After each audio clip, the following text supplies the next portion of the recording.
Hello and welcome to Papa's Place, the home of Eat2Win. Today we're going to talk a little bit about bread, how to make your own, make it look great, smell great and best of all, taste great. First of all, we're going to start off with 350ml of lukewarm water. How do we know it's lukewarm? Stick your finger in. Does it feel about neutral? Perfect.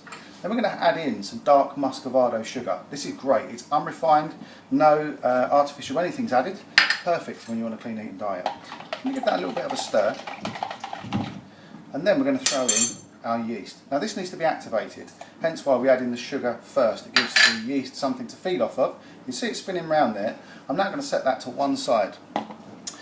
500 grams pure wholemeal wheat flour, just ground down, nothing done to it, nothing taken out, nothing added in. And we're going to put in some salt. This is the pink Himalayan stuff, absolutely fantastic. Low in sodium, high in natural good stuff, which is what we want to get in our diet. It's great for our bodies.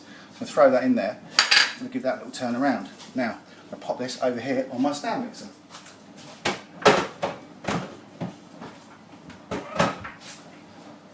Now, stand down and we'll be back in a second when our yeast is ready to add to the mix. Now you're going to see what we've got here doesn't actually look quite unlike a pint of Guinness, and we've got a head on it. It's risen about 6 or 7 minutes. That means the yeast has activated nicely, it's creating loads of air bubbles and it's ready to add into our flour. So let's go ahead and do that. It's going to get a bit noisy. So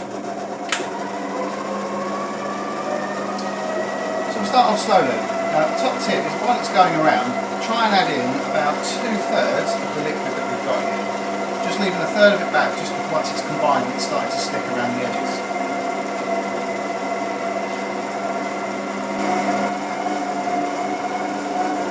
we'll give it about a third of it back and we'll let that do its magic. Now in the space of about 2 or 3 minutes this has all come together really nicely. You can of course do this part yourself by hand, it doesn't take too much longer, it is a bit messy, but I do this to save time because I make quite a lot of bread here. And I'm almost ready to turn it out onto the side. So we'll just click this off, pop the lid. The preparation's everything. So I've already got myself some flour ready to flour the surface just lightly, just so it doesn't stick in the first instance. Give that a little tap. Right.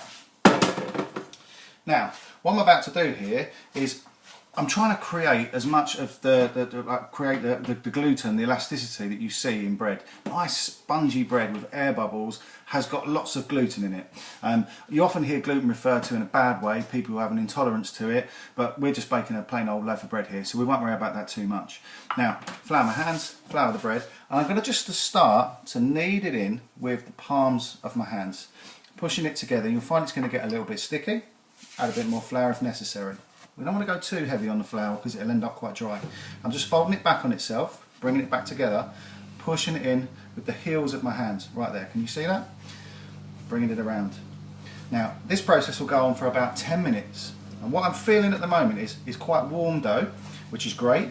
By the time it's ready, it's going to have come together, it's going to feel really nice and elastic, and it will have cooled down slightly. So, come back in a sec. Now, I'm about halfway through the kneading process and I'm going to do what we call the stretch test. That is, has enough gluten been created already to stretch it, or is it going to break? So, let's have a little look. Now, it's not looking too shabby. So we can see it stretching, but it's just starting to break as I get to the end of the stretch. So, I'm going to give it a little bit more kneading, a bit more flour in there. I can feel it's firming up nicely, so I know it's coming together. And that to me feels about right. So what I'm going to start doing is with the heels of my hands and using the points of my fingers is just gently stretch the top of the dough whilst poking in at the bottom. Hopefully you can see that. I'm going to put that back on the side, a bit more flour, and I'm going to start to do that using that same process. And what that's going to do is it's going to stretch, it's going to tuck, and it's going to create little pockets of air inside your dough. Once you've got a nice round ball like this, just pop that together. See that? Just slide over our bowl that we've already oiled, just lightly so it doesn't stick. We're going to place that gently in the bowl. And then cover it up and go and have a nice cup of coffee. So now, hopefully what we've got is a well-proved first stage of our loaf that we're working on here. So, who's ready to see it? As you can see, our dough ball has more than doubled in size, which is great. It means that that yeast has really got activated. Lots of air bubbles I can see have formed, starting to come to the surface. So what we're going to do, next of all, we're going to turn this out. This is the next stage called knocking back. And basically what we're going to do is we're going to knock a little bit of the air out, and then we're going to start to shape the loaf as we expect to see it when we put it on here. Then we're going to put it onto, I use one of these silicone mats. They're great, they go in the oven, high heat, you can cook really quick in it, they don't burn. Best of all, they don't stick, which is what you want when you're making bread. So let's turn out our dough. It should come out nice and easily because we oiled it.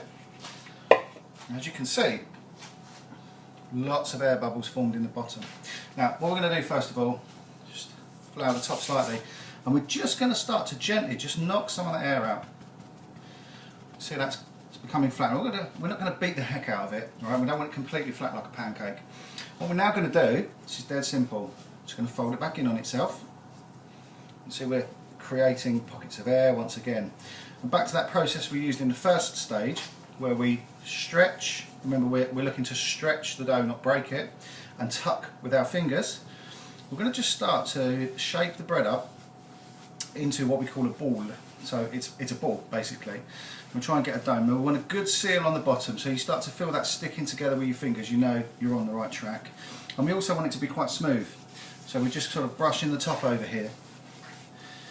That's nearly there, it just takes a moment or two. And I tend to just give it a little tap down, just to try and get the bottom stuck together, because we don't want any big gaps, because what will happen is it will tend to split. So, here we go. That feels about great. So you can see that, guys? Okay, I'm going to pop that onto my silicone sheet. Now we're ready for the second proof. Now this is important because we've got our shape. It's going to start to lift again. That's going to take about, I don't know, maybe 15-20 minutes. Of course, I haven't been sitting around twiddling my thumbs. I haven't really been drinking coffee while we were waiting for the first proof. I've made lunch, cleared up, I've done some other stuff. So the important thing to remember is when you've got these lengthy processes in baking, make the baking fit around you.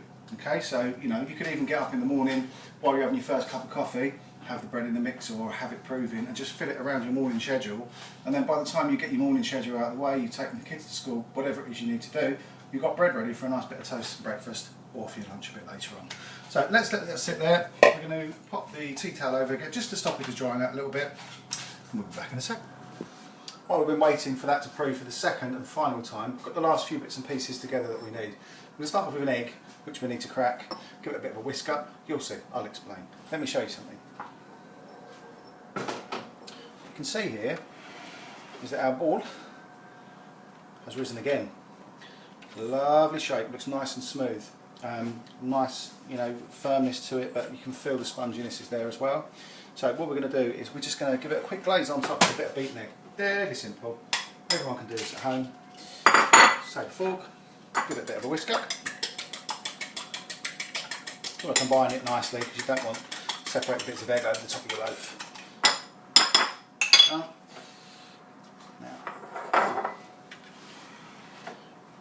the important thing to remember here is you just want to get a light glaze on it, starting from the centre and working out. What you don't want to do is have too much egg running down onto the surface that you're baking on, because that will smell. It won't be very nice, and it may well taint your bread and people aren't going to want to eat it. So, some of this over here.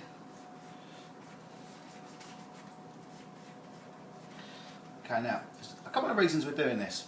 First of all is we're going to get a bit of an adhesive covering, because we're going to plop on some poppy seeds. The second reason is that it creates a nice crust on the top, and everyone likes that nice crusty piece of bread around the edge of the nice soft crumb. We'll talk a little bit about that when we finally get it from the oven, do the reveal, and we'll have a chat about that then. So, now we're topped. Last piece, this is important. Now we're going to get what's called oven spring. Oven spring is when you put it into the oven, the dough immediately meets the heat and it springs.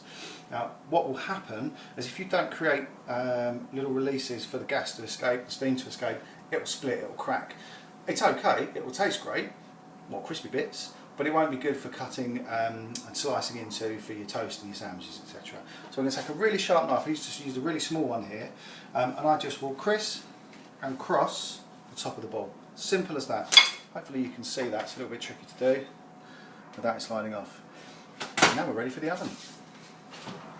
So I've got my oven preheated to 230 degrees. It's a fan assisted oven. Most recipes will tell you 240, but I tend to find that we get burned if we have it up that high. What I'm going to do now is just actually going to have that cup of coffee and sit and wait. This will take about 25 to 30 minutes. Just keep an eye on the top, looking for a nice dark brown colour, lots of oven spring, and we'll pull it out in a minute. So here we are, the moment of truth. Our bread's cold, we're ready to cut it. Nice sharp bread knife, ready to do this some justice. And I'm just going to go in. Can you see the air bubbles in there? You see the crumb? That's a lovely crumb. Still steaming, still a little bit warm. Every slice as good as the next.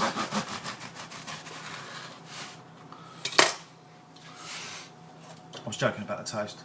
Who wants toast when you've got lovely fresh hot bread?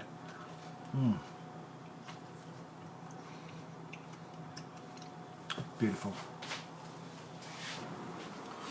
So thanks for watching, guys. Hopefully you enjoyed it. You might get something out of it. First time I've done this, I'd like to do more. So give us some feedback. Let us know what you thought. Don't be too brutal. But just remember, just enjoy yourself in the kitchen. Find really good produce, and at the end of the day, you're going to have great food. Your body's going to appreciate it. Just eat clean, live lean.